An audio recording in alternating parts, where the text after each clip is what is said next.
Hey everybody, this is Ann. A while back, Jim and I made a video where I used a ribbed rubber mat to create stamp textures. I remember that one of the featured textures reminded me of a cross-stitch material, but at the time I was more interested in creating textures than taking that idea to the next level. In this video, I thought it'd be fun to see if I could expand on the cross-stitch idea to create simple patterns on the clay using stamping and slip trailing. I started with a 1/4 inch thick slab and ribbed it smooth. My clay is a bit on the wet side, so I'm sprinkling a little cornstarch on the slab surface so my rubber mat won't stick. The cornstarch will absorb some of the water and form a barrier between the clay and the mat. Here's the corrugated rubber mat that I'm using. Jim will put a link to this in the description section. A group of people could purchase one mat and cut it up to share. I've used it for quite a few pottery projects. I'm first stamping the clay with the rubber ridges running north to south. I made sure that I get good coverage by pressing my hands, then fingers over the entire surface. FYI, I tried a rolling pin, but my clay had some uneven surfaces that the stamp just didn't press into.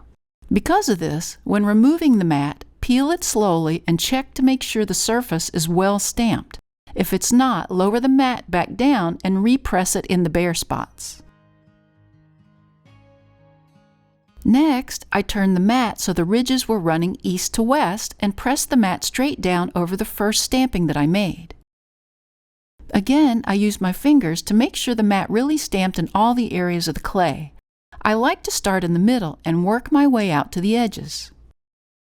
I peeled the mat away slowly to reveal newly formed squares like aida cloth for cross-stitching. I thought it'd be fun to create an oval-shaped container with a wider, flatter surface on the front and back so individual dots transform better into cross-stitch patterns. I cut a long rectangular piece from the stamped slab. Basically, I curled the slab around and beveled the back edge. I then placed the body on a slab, scored, slipped and attached the bottom, sealed the inner seam with a coil, then trimmed away the excess clay. Here's one that I made earlier that's already dried to bone dry. You can see how the bottom has been attached. Also, on the back of the container, notice where I smoothed out a line of the clay along the connecting seam, as I knew the pattern probably wouldn't meet up perfectly. As for the cross-stitch patterns, I plotted out simple blocky patterns on pieces of graph paper, all measuring 17 squares up and 17 squares across. I'll make these available for free in the description section below. I first counted the total number of squares up and across and found the center of the front of the container. I want to transfer the 4 graphed blocks to the gridded surface, so I made sure there was space between each of the blocks. Then I blocked out each of the 17 square by 17 square blocks. Finally, I found the center points of each of the individual blocks. Next, I needed to transfer the designs. I always start at that center point and work my way out to the edges. For instance, this design has a ring around the center. It has another ring around that. It has diagonal lines and valleys around that one, and then it has checkerboards at the corners. When you break it down into the various parts, it becomes easier to just count the squares and transfer the design like it is on the paper. The symmetrical nature allows you to get into a rhythm as you transfer the dots.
And here it is, the first design all ready for the next step.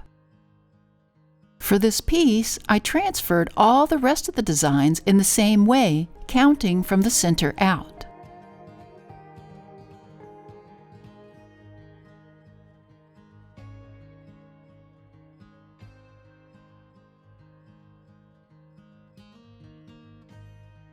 I'll slip trail the dots using an Axner underglaze bottle and tip.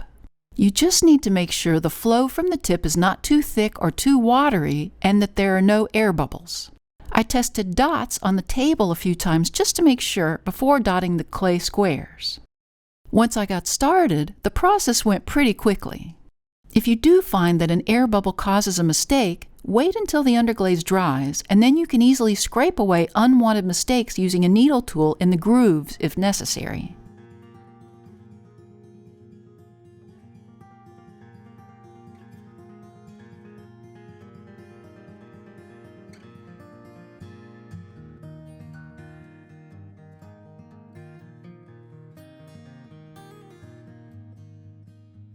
If you aren't keen on slip trailing, you can also use a small fingernail detailing brush to brush the dots on. In this case, I'm using a different color, red, to add some pop of color to the overall design.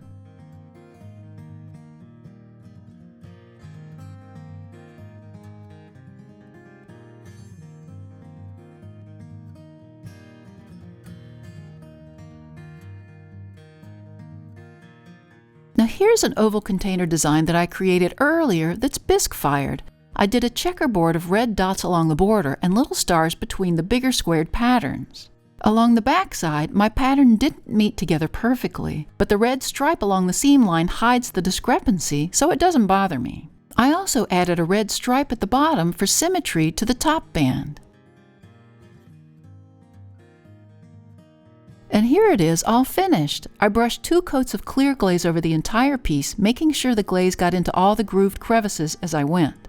I fired it to cone 5 with an 8-minute hold. The clear glaze sunk into the crevices nicely, leaving a nice polished look over each of the squares. I hope you enjoy making your own cross-stitch designs. The graph paper makes easy work of being able to transfer your design, and the sky's the limit as far as the designs you can create. Thanks to the newest members of our Little Street Pottery Research Facility team. If you'd like to join the team and earn a title, click on the Super Thanks button or the link to buy me a coffee. In any case, we invite you to subscribe to our channel, and we'll see you next time in the studio.